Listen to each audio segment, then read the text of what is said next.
Olá, aluno, tudo bom? Vamos estar continuando o nosso assunto reprodução das plantas, só que agora falando sobre frutos, sementes e dispersões dessas sementes. Vamos estar entendendo um pouquinho mais sobre os tipos de frutos, como essas sementes podem chegar aos lugares mais distantes possíveis, né? E principalmente o processo de germinação, como a partir de uma semente pode se desenvolver uma nova planta e a importância que tudo isso tem para a gente. Ao final do vídeo, vocês vão ver as páginas dos exercícios, os números e também a relação do envio pela plataforma. Não deixe de fazer esse envio, tá? E também deixar lá os comentários de vocês em relação às dúvidas, em relação aos capítulos do livro. Também façam as anotações no caderno referente aí aos assuntos que a gente está estudando, tá? Não deixem de fazer essa organização porque vai ser muito importante para a gente no retorno. Tá bom? Então vamos entender um pouquinho mais sobre a finalização desse processo com as plantas. Vamos começar falando sobre o fruto. É importante a gente lembrar que as plantas que formam frutos são as angiospermas. Então toda planta angiosperma recebe esse nome porque através dela é possível se ter um fruto. E esse fruto, ele existe a partir da fecundação da flor. Então, a parte masculina da flor com o pólen consegue chegar até a parte feminina, né? Esse grãozinho de pólen consegue chegar até a parte feminina, onde está o ovário, e ocorre então a fecundação. A partir dessa fecundação, a gente tem a formação de um fruto. E esse fruto vai se desenvolver a partir do ovário da flor e formar aí o que nós conhecemos como hoje sendo aí diversos tipos de frutos, né? Nós temos abacate, como está aí no exemplo para vocês, laranja, maracujá, acerola, goiaba. Então, todos esses frutos surgiram a partir de uma fecundação da flor. Esse pólen chegou até o ovário da flor, esse ovário se desenvolveu e ocorreu então a formação de um fruto, ok? Qual é a função do fruto, gente? A principal função do fruto é proteger as sementes. A única função dele é essa. De quebra, ele serve aí de alimento para a gente também. Ele é fonte de nutrientes. Ótimo isso, né? Então, vamos lá. A parte do fruto. Então, eu coloquei aqui para vocês, ó. Como ele se origina, como eu já expliquei. E quais são essas partes? Eu tenho 3 camadas: epicarpo, a parte mais externa, mesocarpo, a parte do meio, e endocarpo, a parte mais interna. A parte comestível é a do meio, né? A parte docinha, na maioria das vezes, a parte nutritiva, é o mesocarpo.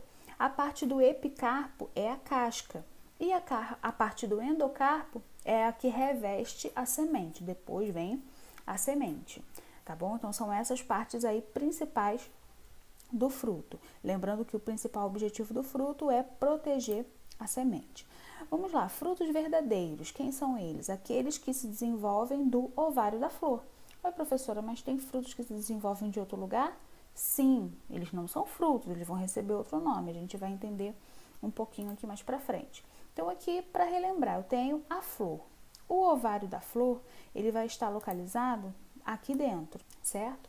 Então, quando o grãozinho de pólen consegue sair aqui do androceu, né, a parte masculina, e chegar aqui no gineceu, a parte feminina, ele vai fecundar aqui dentro, né? O pólen vai se encontrar com o ovário da flor, né, aqui bem no centro, e vai fazer uma fecundação. Dessa fecundação irá se desenvolver um fruto. Então, só é fruto verdadeiro aqueles que se desenvolvem daqui de dentro, tá? Classificação aí dos frutos verdadeiros.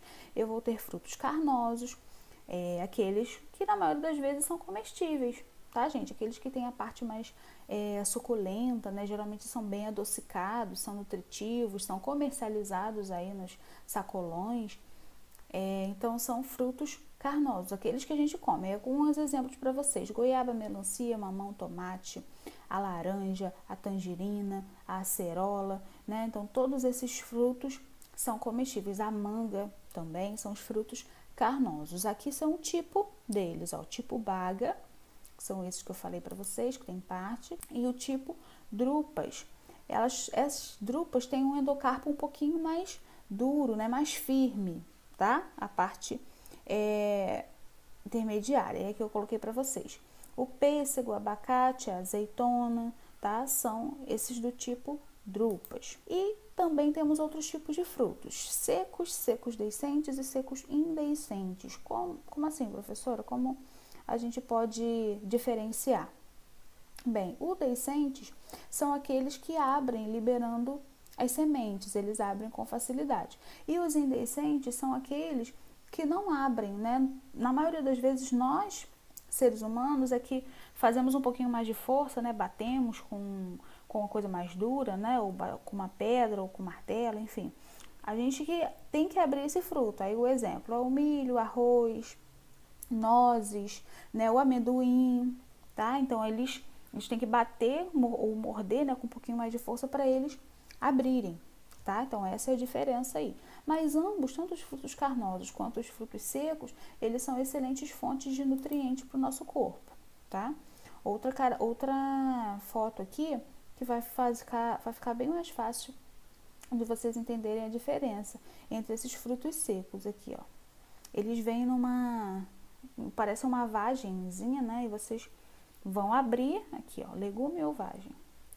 Vocês vão abrir e o fruto vai estar lá dentro, tá? Então eles são esses tipos aí de frutos secos. E aqui outro exemplo da abertura desse fruto, ok? Então essa é a principal diferença. Agora aqui eu tô falando daqueles que não se abrem. Ó, o milho, o trigo, eles são mais duros, né? Embora a gente não saiba que é fruto, muita gente acha que é semente. Mas ainda na espiga, o milho é um fruto, ok? Nozes, a semente de girassol.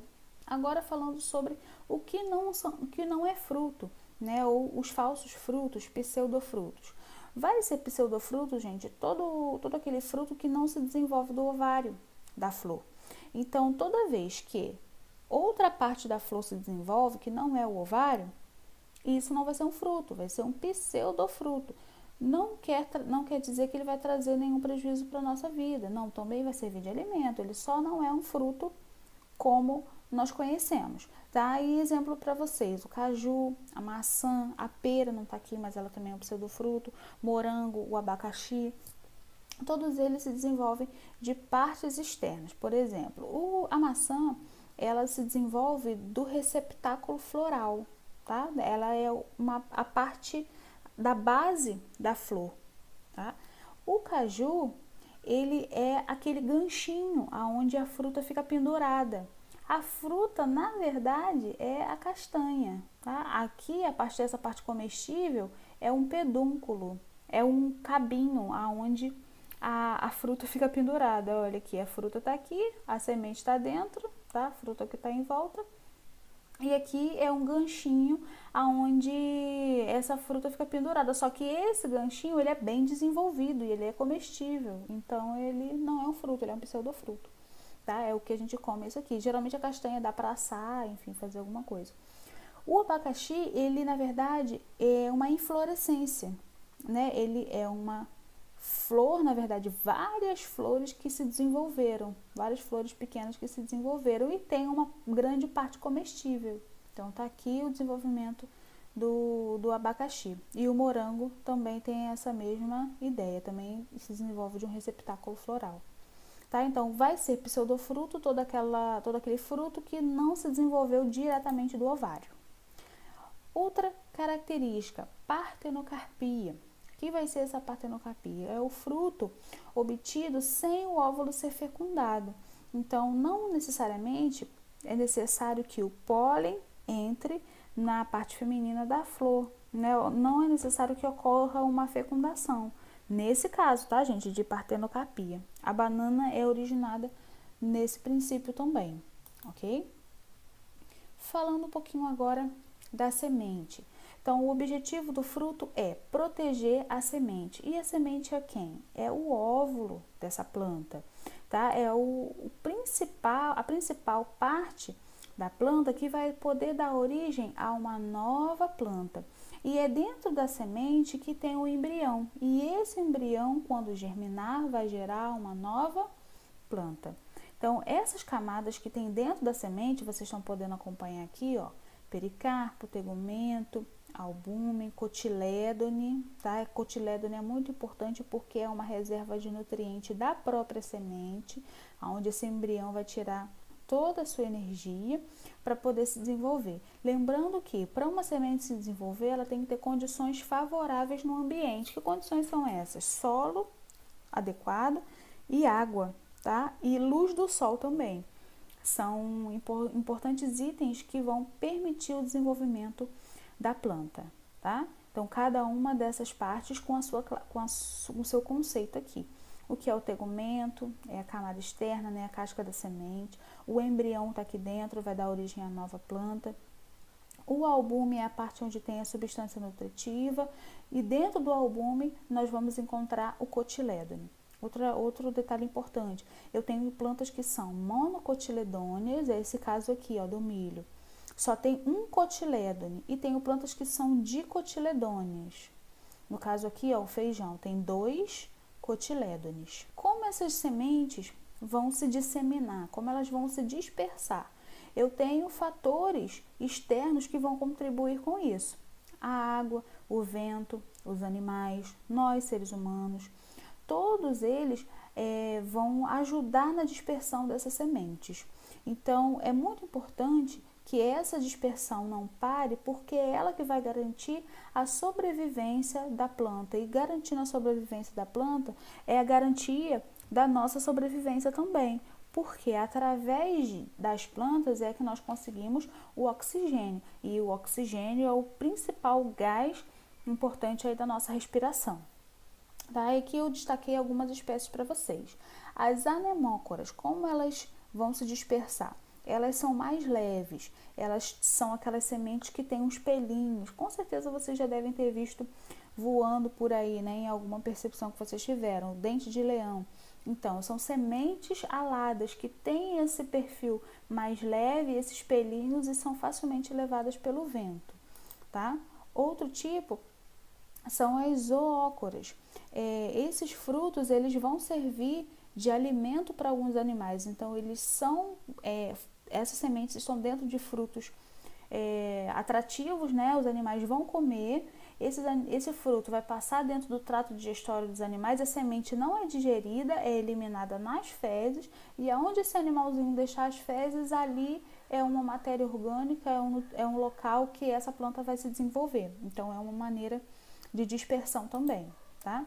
E a outro tipo de dispersão é através da água. As hidrócoras. Essas sementes, elas vão reter uma quantidade de ar, né? Elas são bem leves. Dentro do seu interior tem um líquido, tá? Que é água também, que vai facilitar aí a questão do flutuar, né? E elas vão ser levadas facilmente pela água. São plantas que vão se desenvolver muito bem em regiões de praia. É o exemplo do coco, tá? Então, o coco, ele é leve, né? A água consegue levar ele facilmente. Dentro do coco tem também uma certa quantidade de água, que vai facilitar aí na questão da densidade, né? Para ele não afundar de vez. E a própria água aí do mar, né, do oceano, vai levar ele de uma praia para outra, porque o coqueiro é uma planta comum em regiões de litoral, tá? Então, essa é uma outra forma de dispersão. Então, nós vimos aí os 3 tipos, vimos os tipos de frutos e vimos também como é importante a proteção da semente na continuação da existência das plantas aí que nós conhecemos. Ok, gente? Então, espero que vocês tenham entendido. Façam os exercícios que estão aí listados na parte de baixo. Envie esses exercícios pela plataforma, né? Tira a fotinho deles lá e envia para que eu possa estar verificando e acompanhando aí o desenvolvimento das atividades de vocês.